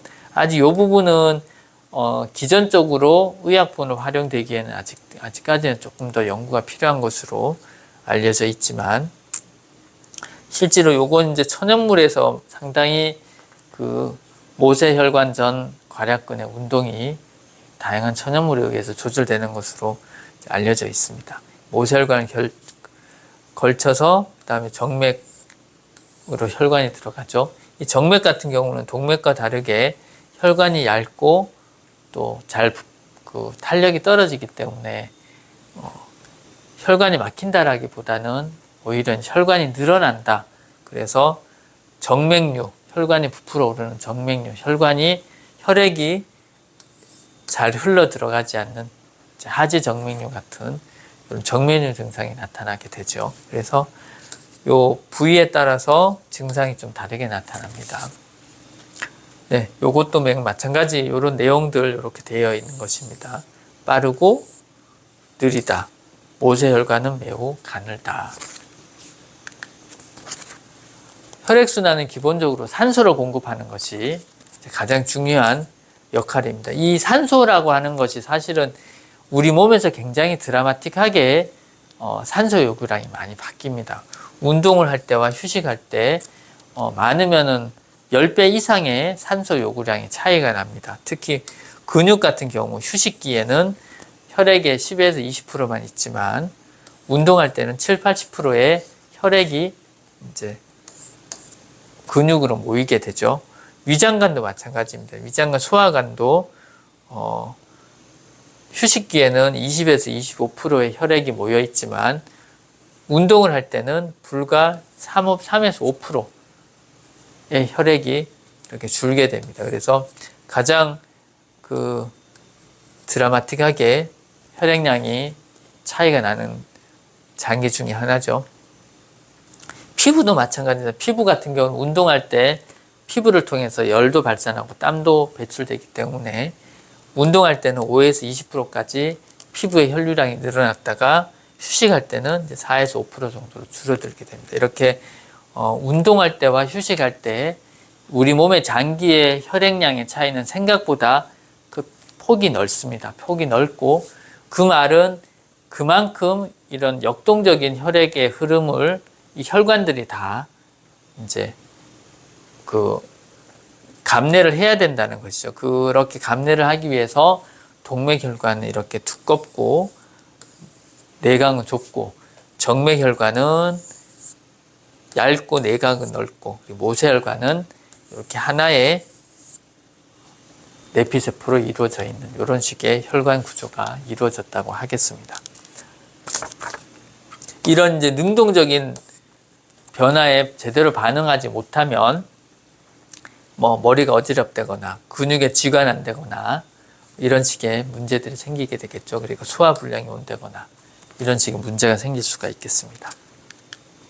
혈액순환에서 이 산소 공급이 중요하듯이 이 적혈구 역시 이 산소 공급을 책임지고 있기 때문에 아주 중요하다고 하겠습니다. 실제로 우리 인체 세포의 수를 따졌을 때 약 25%가 적혈구에 해당이 됩니다.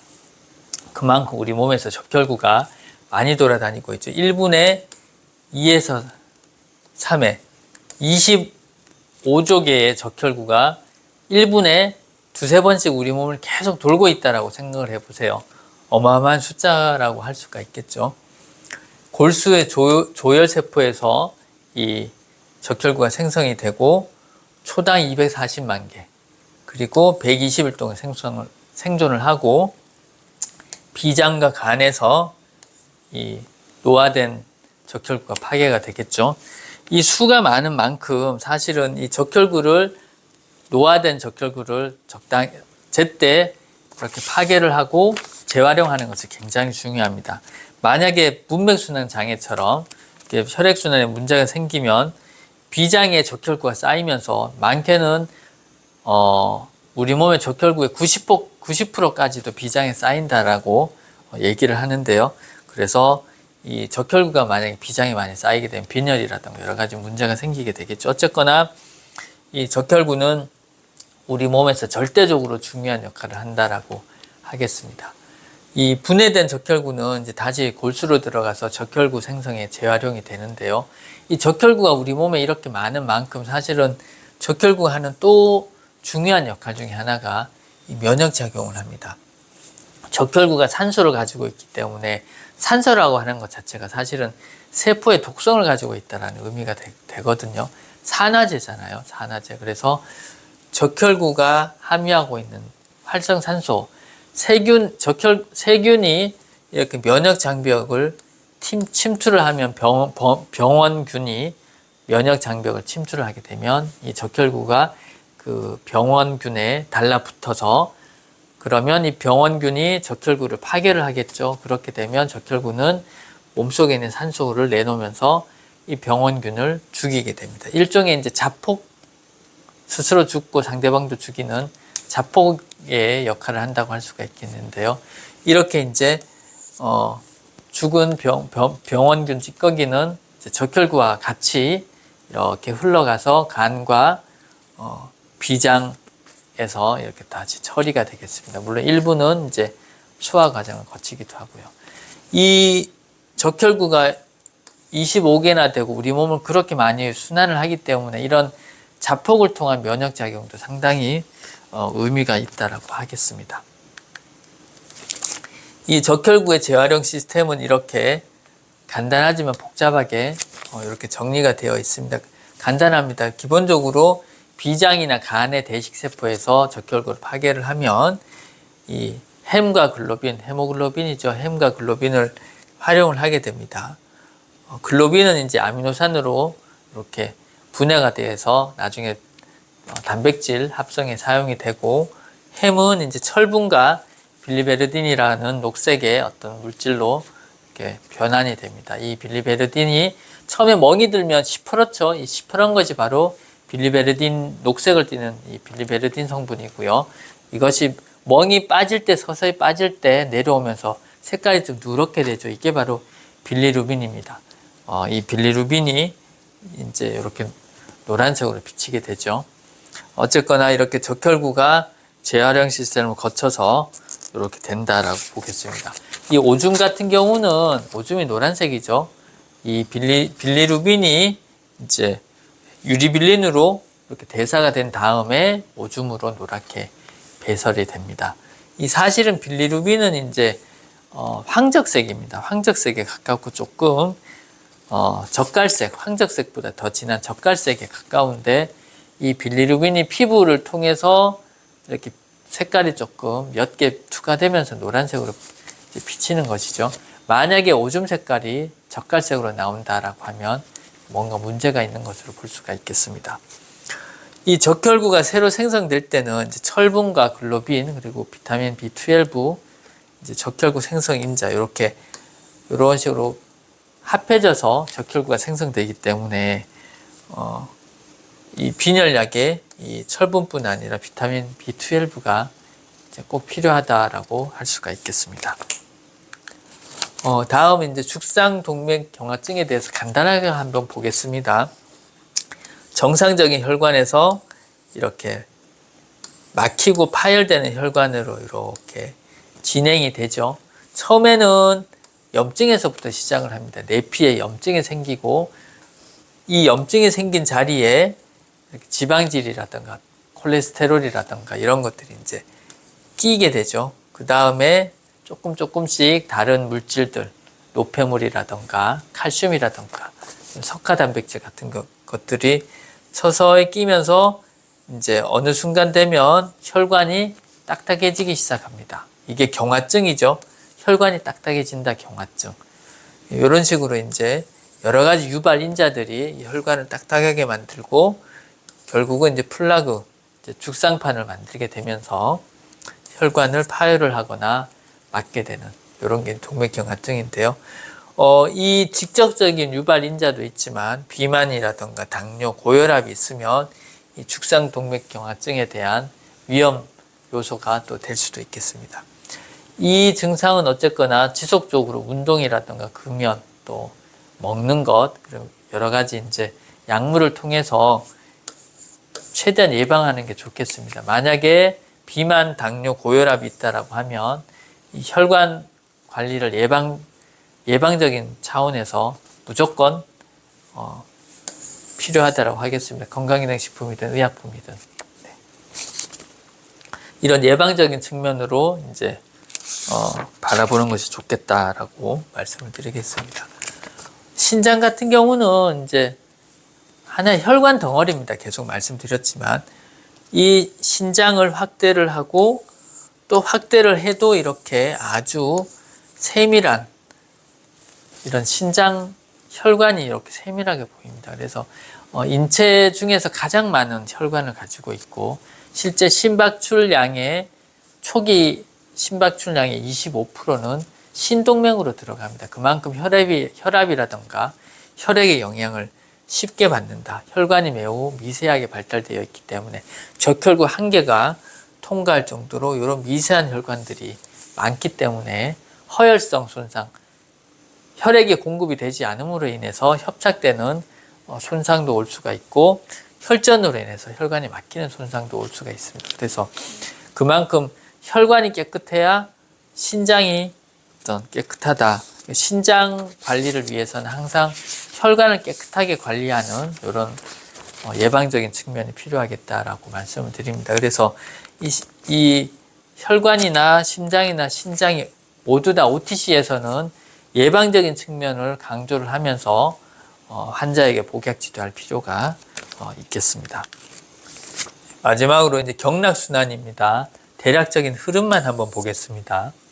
심장경락은 이제 음경락이기 때문에 밑에서 위로 올라갑니다. 그래서 심장 부근에서 시작해서 일부는 소장으로 이렇게 연결되는 흐름이 하나 있지만 주줄기는 심장 부근에서 폐를 거쳐서 겨드랑이 이쪽 안쪽 극천 혈을 지나서 팔 안쪽으로 해서 새끼손가락 소택혈까지 올라가는 간단한 경락이 되겠습니다. 음경락이기 때문에 여기 밑에서 위로 올라간다. 소장경락, 수태양 소장경락, 양경락이기 때문에 거꾸로 소택에서 손가락 끝 소택에서 시작해서 이렇게 내려옵니다. 등 쪽 뒤로 해서 대추혈로 해서 쇄골로 해서 가슴으로 이렇게 내려오고 소장으로 내려오고 하나는 목으로 해서 이 광대 쪽 골려혈하고 귀구술 청궁으로 해서 이제 끝나게 됩니다. 청궁혈은 이제 보통 이명과 많이 관련이 있는 것으로 보죠. 그래서 심장경락은 보통 신경질환이라던가 긴장 완화에 이제 활용을 하게 되고요. 소장경락은 아랫배 통증이라든가 요통, 이명 이런 그리고 심장 쪽에 관련해서 이제 활용을 하는 것으로 알려져 있습니다. 족소음 신경락은 마찬가지 음경락이기 때문에 밑에서 위로 올라가죠. 근데 용천에서 시작합니다. 용천은 발바닥에 있으면 요 한가운데 바로 위죠. 용천 질환이라고 하는 그 용천이 되겠습니다. 용천에서부터 이렇게 올라갑니다. 어디까지 올라가느냐? 발목으로 해서 무릎 안쪽 음곡혈을 지나서 치골로 해서 배꼽 양옆으로 해서 쭉 올라가죠. 명치 밑에 유문혈까지 올라가서 그다음에 양 가슴으로 살짝 올라간 다음에 허파를 지나서 이제 쇄골 아래 유부혈에서 여기서 끝나는 자리가 되겠습니다. 용천에서부터 여기 유부혈까지 올라오는 게 신경락이고요. 방광경락이 굉장히 중요합니다. 방광경락은 이 눈 안쪽 정명혈에서부터 시작해서 이마에서 백회로 올라간 다음에 이 뒤로 넘어가죠. 뒷머리로 해서 뒷머리뼈에 있는 이제 옥침혈 뒷머리뼈로 해서 쭉 뒤로 쭉 내려가서 마지막 새끼발가락 끝까지 내려갑니다. 그래서 어떻게 보면 백회 머리 꼭대기부터 발끝까지 쭉 내려가는 것이 바로 족태학 방광경입니다. 마치 폭포수가 머리에서부터 발끝까지 내려가듯이 총 67개의 경락이 있는 것으로 알려져 있고 머리끝에서 발끝까지 이어지는 가장 긴 경락이 바로 족태양 방광경이 되겠습니다. 이 경락은 앞서도 말씀드렸지만 OTC에서 직접 활용하기는 어렵지만 그래도 어느 정도 대략적인 흐름을 알고 있는 것이 나중에 환자들과 복약 지도하거나 환자들과 어떤 상담을 할 때 기초 상식으로서 굉장히 유용할 수가 있다라는 말씀을 드립니다. 심장과 신장에 이제 요약하는 차원에서 특징에 대해서 좀 몇 가지 말씀을 드리겠습니다. 기본적으로 심장과 신장은 선천적인 면이 중요하다. 심근세포는 대부분 태아에 형성되고 물론 이제 성장기 때도 많이 형성이 됩니다. 신장은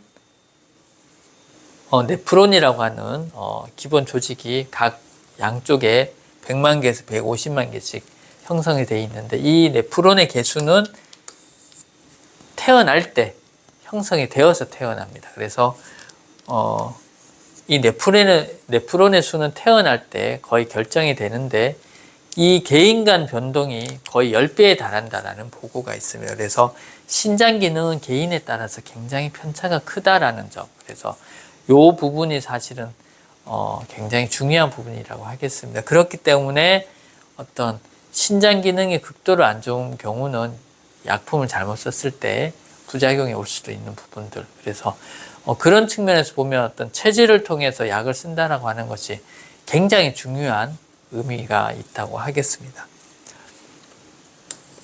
성장기에는 이제 심장 같은 경우는 성장기에 이제 심근세포가 성장을 합니다.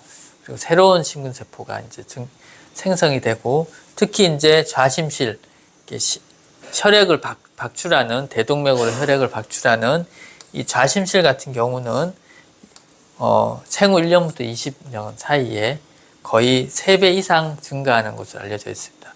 물론 이것이 성인기에 어떤 심장에 계속 과부하가 걸릴 때는 이 좌심실이 계속 어떤 성장하면서 비대증이 발생하는 요인이 되기도 합니다. 어쨌거나 심장은 성장기에 운동을 통해서 어느 정도 심장 기능이 좀 발달할 수 있다는 점. 그렇기 때문에 유소년기의 스트레스로 인해서 심근세포가 이렇게 성장을 하지 못하게 되면 그것이 심장의 발달에 안 좋은 영향을 줄 수가 있다. 그래서 유소년기에는 충분히 심장이 발달할 수 있도록 이렇게 스트레스는 적게 그 다음에 지속적인 적당한 운동이 필요하다라고 말씀을 드리겠습니다. 성장기의 심장 발달은 어쨌거나 평생을 거쳐서 영향을 줄 만큼 중요하다고 하겠습니다. 신장은 아까도 말씀드렸다시피 출생 후에 어떤 새로운 신장세포가 생겨나지 않고 그냥 성장만 합니다. 크기만 커지는 비대해지는 성장만 하게 되고 거의 만 2세가 되면 그러니까 생후 24개월이 넘어가면 이 사구체 여가율 사구체에서 얼마만큼 세뇨관으로 이제 그 액을 보내느냐 하는 그리고 얼마나 필터가 되는가 하는 사구체 여가율이 거의 성인값에 도달한다라고 합니다. 그래서 만 2세 이전에 신장의 어떤 관리가 굉장히 중요하다. 그래서 모유라던가 그리고 최대한 화학물질 그리고 어떤 여러 가지 몸에 부담을 줄 수 있는 이런 건 최대한 멀리하는 것이 좋겠다라고 생각을 합니다. 신장은 성장이 끝나면 더 이상 재생이나 증식되지 않고 하기 때문에 유년기부터의 신장 관리가 굉장히 중요하다라고 하겠습니다. 성인기가 되면, 성장이 완료한 이후죠. 성인기가 되면 그래도 심근세포는 매년 0.5%에서 1% 정도 교체가 됩니다. 그래서 75세가 되면 최대 50% 정도가 교체가 됩니다. 운동을 통해서 후천적으로 심장 기능 관리가 어느 정도 가능하다는 얘기긴 한데, 그럼에도 불구하고 손상된 심근 자체는 회복이 불가능합니다. 대신 그 다른 심근세포가 이 손상된 심근세포 역할을 대신은 할 수가 있겠죠. 어쨌거나 심근세포의 손상은 심장 활동에 치명적일 수 있다라는 점. 신장 같은 경우도 마찬가지. 신장은 20세부터 기능이 떨어진다라고 보면 됩니다. 손상이 시작된다. 그만큼 혈관이 약하기 때문에. 그리고 손상된 네프론은 일정 정도는 기능을 할 수 있지만 한번 그 회복이 이제 안 되면 석화가 되거나 혈관이 막히거나 괴사가 일어나면 회복이 되지 않는다. 그래서 신장의 후천적인 기능 향상은 거의 불가능합니다. 그래서 신장은 보호하는 것이 우선이다. 신장을 보호한다는 것은 바로 혈압 관리와 혈액을 깨끗하게 하는 혈액 관리다 라고 말씀을 드리겠습니다. 그 다음에 이제 스트레스를 최대한 이제 완화를 시킨다라고, 그것이 중요하다라고 하겠습니다. 어쨌거나 혈압, 혈관, 혈액의 관리가 이 심혈관계에서는 가장 기본이다. 식이 조절, 운동, 스트레스. 그래서 심장은 펌프의 역할을 하고 신장은 필터의 역할을 한다. 그리고 스트레스가 중요하다라고 정리를 해보도록 하겠습니다. 어쨌거나 그 유소년기에는 최대한 화학물질이나 아니면 이 화학조미료, 화학물질을 멀리하는 것이 좋겠습니다. 간단한 병증 다이어그램입니다. 고혈압 같은 경우는 이제 기본적으로 혈액순환이 좀 항진되어 있다. 그리고 교감신경도 항진되어 있는 상태다. 그리고 림프순환은 저하되어 있어서 전체적인 혈류에 좀 부담을 주고 있는 상태라고 볼 수가 있겠습니다. 그래서 항진된 교감신경은 좀 안정화시키고, 그리고 항진된 혈액도 좀 안정화시키는 필요가 있고, 림프순환은 조금 더 활성화시킬 수가 있겠다라는 간단한 얘기가 되겠습니다. 동맥경화는 마찬가지로 동맥경화는 혈중의 노폐물이 너무 많고 해서 혈관도 좁아져 있고 하기 때문에 혈액순환이 굉장히 부담을 느끼고 있는 상태다. 그래서 혈관을 깨끗하게 할 필요가 있다. 신경 역시도 이제 교감신경이 항진되어 있는 상태이기 때문에 안정화시킬 필요가 있고, 그리고 세포는 혈관이 좀 과증식되는 측면이 있기 때문에 혈관의 과증식도 좀 억제를 할 필요가 있겠다. 혈관이 과증식되다 보면 결국 이제 혈관이 섬유화되겠죠. 이런 것들은 이제 억제할 필요가 있겠다. 신염 같은 경우는 이제 병원성 균으로 감염이 되는 것인데, 면역력 저하로 인해서 병원균이 침입한 상태이기 때문에 면역력을 좀 강화해 줄 필요가 있겠다.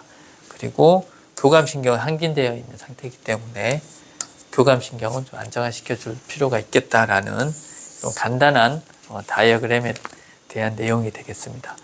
이 부분들은 나중에 병증 강론에서 얘기할 때 조금 더 자세하게 어떻게 실용적으로 활용할 것인가, OTC에서 실용적으로 활용할 수 있는 방법에 대해서도 말씀을 드리겠습니다. 요약을 하면 혈액의 흐름은 심장운동, 혈관의 탄력, 혈액의 항상성, 모세관, 혈관 등 현상 등, 그리고 신장에서의 어떤 호르몬 작용 등으로 이제 조절이 된다. 신장은 혈중의 노폐물을 배출을 하고 영양분과 미네랄 재흡수, 혈액량을 조절해서 혈액 항상성 유지하는 데 굉장히 중요하다. 그리고 비뇨기능 그 구조적인 차이 때문에 남성과 여성의 어떤 발병 그 증상이 좀 다르다라는 것. 그리고 심경락은 신경과 질환과 연관이 많다. 신경락은 심장을 보호를 하고 기운을 이렇게 돌리고 뼈와 골수를 다스린다 라는 것.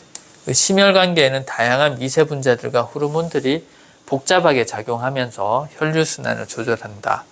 신장은 혈액량과 미네랄 조절을 하고 다양한 호르몬 작용을 주관을 한다. 그리고 심장은 선천적인 측면이 중요하고 유아 청소년기의 관리가 평생을 좌우한다는 점. 그래서 항상 OTC에서는 이런 예방적, 방어적으로 접근할 필요가 있겠다는 말씀을 드리겠습니다. 다음 시간에는 이 7장을 바탕으로 해서 실질적으로 관련 OTC 어떤 제품들이 있는지 설명을 드리도록 하겠습니다. 8강에서 뵙도록 하겠습니다. 감사합니다.